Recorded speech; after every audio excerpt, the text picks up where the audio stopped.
Toshkentda kafe ochish qanchaga tushadi? Keling, real raqamlarda ko'rib chiqamiz.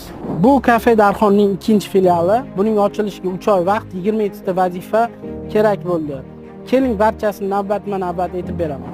Birinchi navbatda ta'mirlash ishlari, interyer dizayndan boshlasak. Ta'mirlash ishlarini ijarachilarimiz barchasini o'z zimmalariga oldi. Biz esa faqat atmosfera va mebel interyeriga e'tibor berdik. Bunga biz taxminan $16,000 ishlatdik. Bu sizga lifehack. Siz ham agar shunday kelisha olsangiz, ta'mirlash xarajatlarini ancha qisqartirasiz. Keyingisi bu oshxona. Muzlatgichlar, texnikalar, jihozlar, liniya razdachalar, bularning barchasi $12,000 ga aylandi. Keyingisi bu juda muhim narsa, bu iqlim nazorati va havo tozalash. Bunga taxminan $16,000 sarfladik. Eng oxirgisi bu ochilish marosimi, reklama va ijtimoiy tarmoqlar. Bularning barchasiga $2,000 ketdi. Kafe ochish bu romantik